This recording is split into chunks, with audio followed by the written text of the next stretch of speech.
What's up, you guys? So at this point, we have already discussed the concepts of evolution by natural selection, as proposed by Charles Darwin, and inheritance, as described by Gregor Mendel. In this video, I wanted to merge the two concepts in a topic called evolution in populations. As a quick review of older concepts, we know that a population is a group of organisms that are all of the same species. An organism's genotype is its genetic makeup represented as a combination of letters, like big Y, little y, for example, and an organism's phenotype is the physical characteristics of the organism as determined by the organism's genotype. Each letter in an organism's genotype represents an allele. An allele is one version of a gene. As an example, pea plants have a seed color gene which could come in two forms: the yellow seed allele, which is dominant, and the green seed allele, which is recessive. Whenever an organism has both a dominant allele and a recessive allele for a particular trait, the dominant allele will be shown in the phenotype. Tying this into evolution, we know that natural selection acts on phenotypes but affects genotypes indirectly. What I mean by this is that if an organism has an adaptive phenotype, like camouflage for example, and that phenotype helps the organism to survive and reproduce, the alleles responsible for that camouflage trait will also survive and be passed down to the next generation. We also know that genetic variation leads to phenotypic variation within a population, which is necessary for evolution by natural selection to occur. This is because natural selection is all about survival of the fittest, and in order to have survival of the fittest, you first need to have phenotypic variation with a variant that is the fittest. Another term that you should be familiar with is gene pool. A gene pool consists of all of the alleles within a given population. As an example, the gene pool within the human population of the United States includes all of the alleles for eye color, skin color, height, etc. within the population. A final term that you need to be familiar with for this lesson is allele frequency. A frequency indicates how often something occurs. An allele frequency, therefore, represents how often a particular allele pops up in a population. As an illustrative example, suppose you were to consider a population of mice.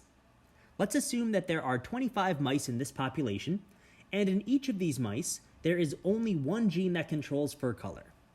This fur color gene comes in two forms, black and brown, and the black fur allele is dominant over the brown fur allele. If we consider the fact that each mouse is diploid, and therefore carries two alleles for fur color, we know that this population of 25 mice has a total of 50 alleles within its gene pool. Let's also assume that in our sample population of mice, the distribution of genotypes and phenotypes looks something like this. 48% of the mice have one black allele and one brown allele, 16% have two black alleles, and 36% have two brown alleles. Now, if I were to ask you, based on this data, which allele has the higher allele frequency, you might be tempted to say the black allele because most of the mice in this population are showing the black phenotype. That being said, however, the brown allele actually has a higher allele frequency. To show this better, let's imagine looking at a display of all of the fur color alleles in the gene pool of this mice population. If we were to count up all of the brown alleles in this population, you would find that 30 out of 50 are brown and 20 out of 50 are black. This, in turn, would give us an allele frequency of 30 over 50, or 0.6, for the brown allele, and an allele frequency of 20 over 50, or 0.4, for the black allele. So even though the black fur phenotype is more frequent in this example, the brown fur allele actually has a higher allele frequency. As a final note on allele frequency, we can mathematically determine whether or not a population is evolving by looking at how the allele frequencies are changing from generation to generation.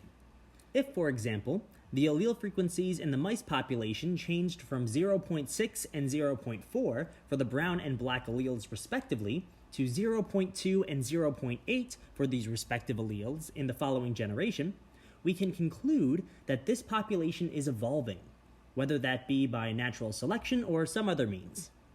Perhaps the black allele is being selected for because black fur makes the mice harder to see at night, while the brown allele is being selected against because brown fur makes the mice a more visible target at night for predators like owls. The last thing that I wanted to discuss in this video is the ways by which genetic variation can arise within a population.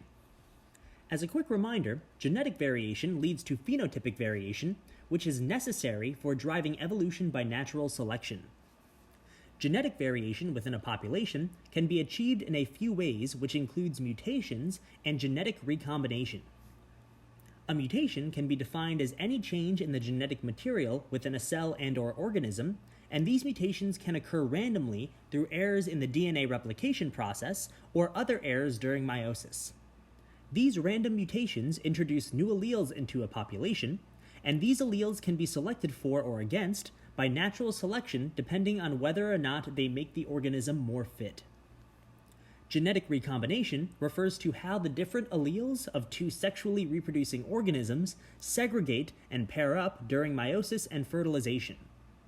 If you think back to Mendel's principle of independent assortment, alleles for different genes segregate during meiosis without affecting each other. This would give us 4 different combinations of alleles if we consider just 2 different genes. Now, if we consider that humans have 46 chromosomes, which is way more than just 2 genes, humans can make as many as 8.4 million genetically distinct sex cells each. This is without even considering the additional genetic variation that we get with crossing over, which is another form of genetic recombination that occurs during meiosis. That's it for this video. If you have any questions, be sure to leave them down below in the comment section. If you like this video, be sure to give it a thumbs up and don't forget to subscribe to my channel for more videos to come.